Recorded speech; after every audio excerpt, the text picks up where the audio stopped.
Hello ladies and gentlemen, this is my final project, So What, for the ED/AD 50/50 class. So through this I'm just going to take you through some of my general beliefs and ideas about education, where I've come from and where I'm hoping to go to eventually in the world. And so for me, my educational career started in about second grade wanting to be a teacher. I just knew at second grade I wanted to be one. And so from that point in time, I've spent all my energies and efforts to become a teacher. And then to become a good teacher, the best teacher I could be. And so my master's degree is about that, and I've been focusing for the first decade of my career on teaching, how to become a great one. And so brain-based learning and assessment strategies and learning modalities and differentiated instruction, all those pieces of teaching I have worked on and tried to improve at. But within that respect, I've had some frustrations. My philosophy on education has been very much student-centered, and so I've seen things along the way that in my world didn't seem very student-centered, and they frustrated me, and they seemed ubiquitous in many ways, and I didn't understand them. And so when I don't understand something, my first thing that I want to do is I want to attempt to have a better understanding of it. So I went back to school. I went down this educational road of trying to learn about the system as a whole. And so I'm pursuing my EDD in educational leadership to better understand the system of education, how it works in the big picture. And in that process, I've really discovered that there are two foundations for creating a lot of policies out there in the world. There's laws that are out there, and then there's this research.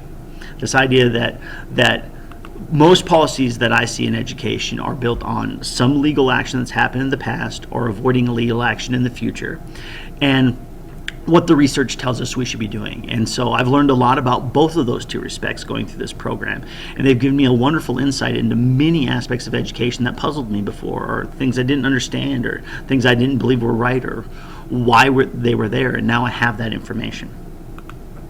But since that time, I've also bumped into this reoccurring theme of a business model being applied to education. And I'll be honest with you, I just think this idea of a business model does not work.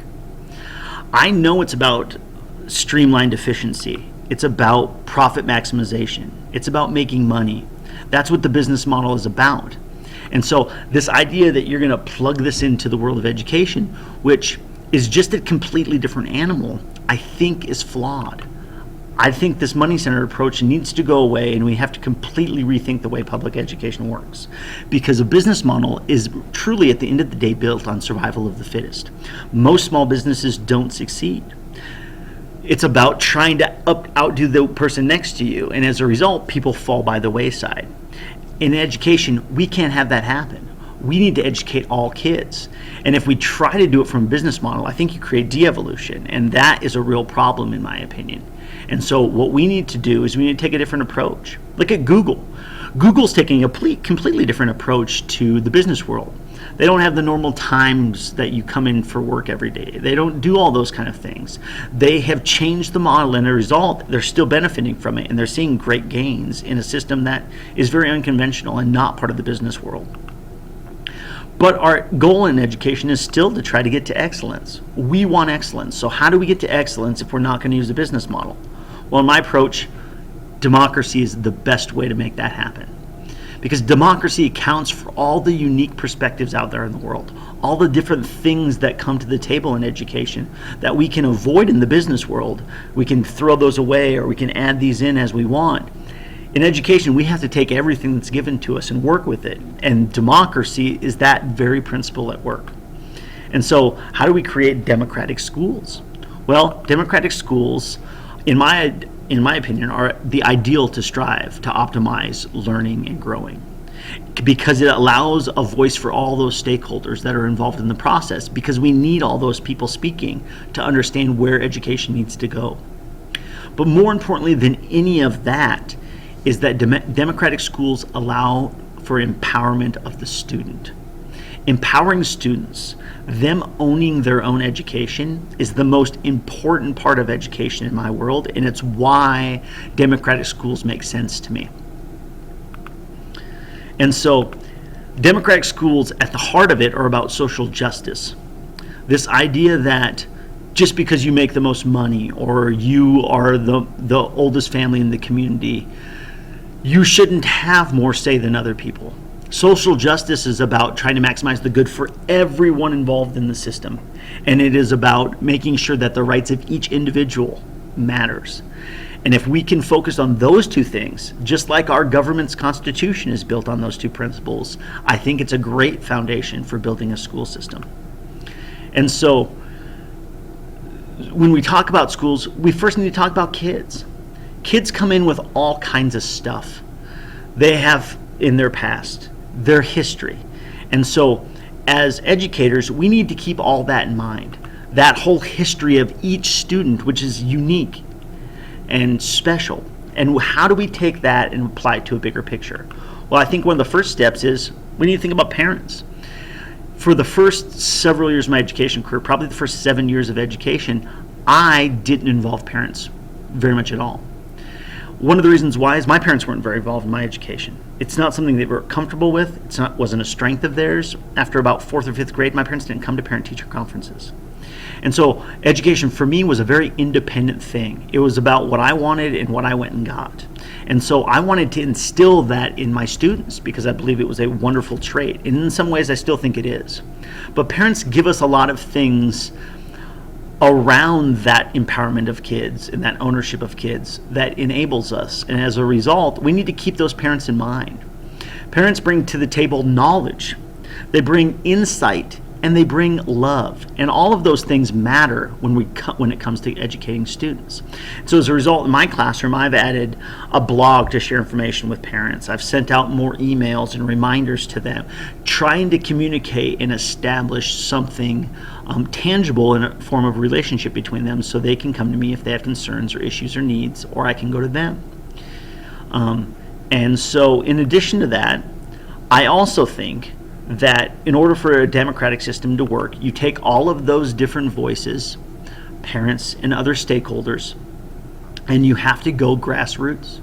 You got to know what they want, get the base involved, and then work your way up. All great changes in any world, in my opinion, that have made the greatest impact on improving society have been grassroots. And so it's a bottom-up approach. And so we need to have all those stakeholders involved in working from the bottom up to really change education.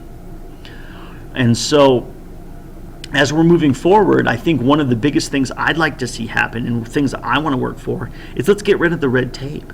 Let's get that out of education. It's something that we have all this oversight and stuff because we don't have trust. And so building trust will enable us to tear down the walls of red tape.